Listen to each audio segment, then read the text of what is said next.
Halo semuanya, kembali lagi di channel Nonton Dulu, tempatnya orang gabut, kalian gabut, nonton dulu. Jadi kita kembali lagi di segmen dari kertas ke layar untuk episode 2 anime The Beginning After the End. Cuma ada perubahan nih untuk segmen kali ini, karena anime The Beginning After the End itu sangat tidak bisa dinikmati ya. Jadi gue akan mengubah konsep dari segmen ini untuk sementara, yaitu gue akan membahas alur cerita dari episode The Beginning After the End yang akan dibahas di video kali ini, dimana gue akan berpatokan pada manuhanya. Jadi untuk perbedaannya akan dibahas di akhir. Tapi dengan ini gue harap kalian masih tetap bisa menikmati keindahan dari cerita manhwa The Beginning After the End, meskipun animenya tidak bisa dinikmati. Jadi langsung aja masuk ke segmen pertama, yaitu alur cerita untuk episode 2 anime The Beginning After the End. Sudah 2 tahun berlalu, kejadian Arthur meledakkan rumahnya. Arthur kini sudah belajar bersama Alice dan berlatih bersama Reynolds. Dan kini ia sudah berumur 3 tahun. Dan langsung aja nih, Reynolds melatih Arthur dengan menggunakan pedang kayu yang ia berikan. Dan tanpa Reynolds sadari, Arthur dapat mematahkan ranting yang Reynolds gunakan dengan sangat mudah. Arthur yang berumur 3 tahun menunjukkan kejeniusannya. Dia sudah memahami tentang mana core, di mana mana core ini dibagi berdasarkan warna. Ada hitam, merah, orange, kuning, putih. Dan semakin putih core-nya, semakin kuat juga mananya. Yang berarti, semakin hitam mana core-nya, maka mananya makin kotor. Lalu di sini, karena Reynolds menyadari betapa jeniusnya si Arthur, Reynolds pun memberikan opsi kepada Arthur, mau belajar sendiri atau mencari guru. Tapi yang marah malah ibunya. Ya namanya juga ibu ya. Alice tentunya nggak setuju dong. Anak umur 3 tahun udah disuruh belajar ke kota sendirian. Emang agak-agak di bapak-bapak ini. Tapi Arthur mengerti banget nih cara meredakan emosi kedua orang tuanya. Malah ngajak kedua orang tuanya ikut ke kota Cyrus bareng-bareng buat nyari guru. Dan disinilah petualangan baru Arthur bersama kedua orang tuanya untuk menuju kota Cyrus akan dimulai. Dan sebelum berangkat, Reynolds, Arthur, dan Alice bertemu kembali dengan party Twin Horns. Ini merupakan party lama mereka sebelum mereka menjadi sepasang keluarga. Dan party Twin Horns ini berisi Adam Crunch, si fuckboy Spearman yang merupakan augmenter, Angela Rose, si mami match pengguna conjurer angin, Durden Walker, abang-abang chill guy bertipe conjurer tanah, Jasmine Flamesword, teteh-teteh assassin yang bertipe augmenter, dan juga Helen Short, archer skena yang bertipe augmenter. Mereka pun di sini langsung berangkat dan melanjutkan petualangan mereka untuk menuju ke kota Cyrus. Mereka pun melakukan perjalanan yang indah, berkemah, berburu, bercerita. Namun Adam Crunch, sang fuckboy Spearman ini mengajak Arthur untuk bertanding bersama. Jelas-jelasnya ini bukan pertandingan yang seimbang. Anak 3 tahun suruh ngelawan abang-abangan fuckboy.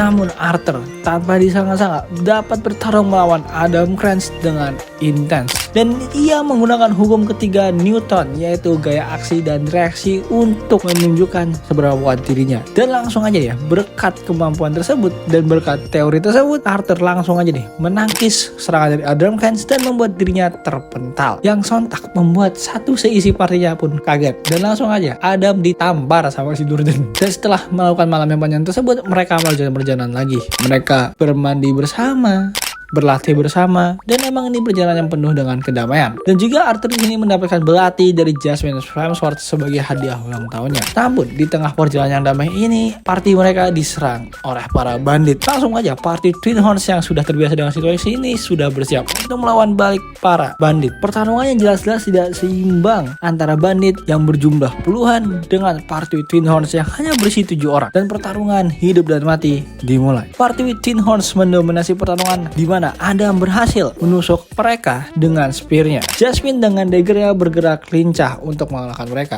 Namun Reynolds yang berhadapan dengan bos dari bandit ini malah terpojok. Arthur malah mendapatkan pesan dari ayahnya yang terluka untuk melindungi ibunya yang sedang mengandung adik dari Arthur. Arthur kini berjuang untuk menyelamatkan ibunya, yang dimana ia terus saja berlari begitu keras sembari dilindungi oleh party Twin Horns. Tanpa ia sangka ternyata ada serangan kejutan dari mage dari para bandit Smith yang sedang bersembunyi. Dan sontak Arthur pun langsung mendorong ibunya agar ibu tidak terluka. Namun sebaliknya, sihir tersebut malah mengenai Arthur. Ia pun terpental dan tidak ingin hidupnya sia-sia. Ia langsung menarik sang penyihir ke jurang bersamanya. Arthur yang mencoba ditolong oleh anggota party lainnya sudah terhambat. Ia kini sudah jatuh ke jurang. Dan dari lubuk hati kecilnya, ternyata Arthur memiliki keinginan untuk menjadi seorang kakak. Dan di mana episode 2 anime ini mengadaptasi chapter 5 hingga chapter ke-10.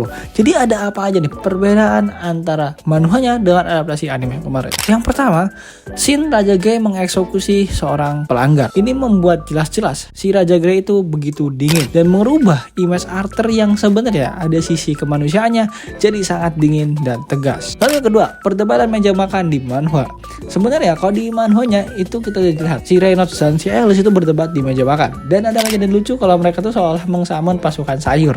Tapi di animenya ya mereka cuma berdebat biasa gitu sambil berdiri. Lalu yang ketiga, scene party Twin Horse untuk membantu memperbaiki rumah Arthur. Di manhwanya tidak dijelaskan siapa yang memperbaiki rumah Arthur.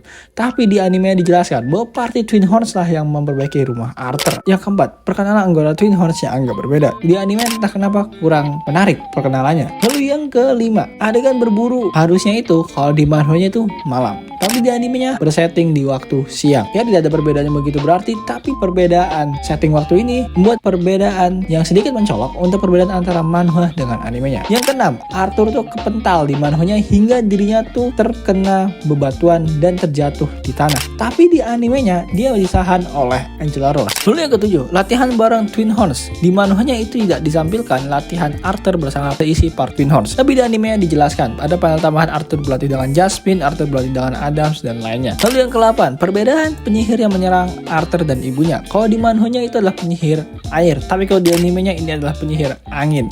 Dia perbedaan kecil, tapi menurut gue ini sebenarnya sedikit menarik sih. Lalu ke-9, Arthur tuh diselamatkan di manhwanya hanya oleh Jordan Walter dan menggunakan sihir tanahnya. Tapi di animenya dia diselamatkan oleh Jordan Walter dan juga Angela Rose menggunakan sihir tanah dan sihir angin mereka. Dan di ending animenya muncullah Sylvia dalam bentuk monsternya yang kayaknya bentuknya agak sedikit berubah nanti dari adaptasi manhwanya. Yang berarti apa? Bentar lagi kita bakal bertemu dengan Tessia, heroin utama dari anime ini. Jadi segitu aja buat dari kertas ke layar untuk episode 2 The Beginning After the End.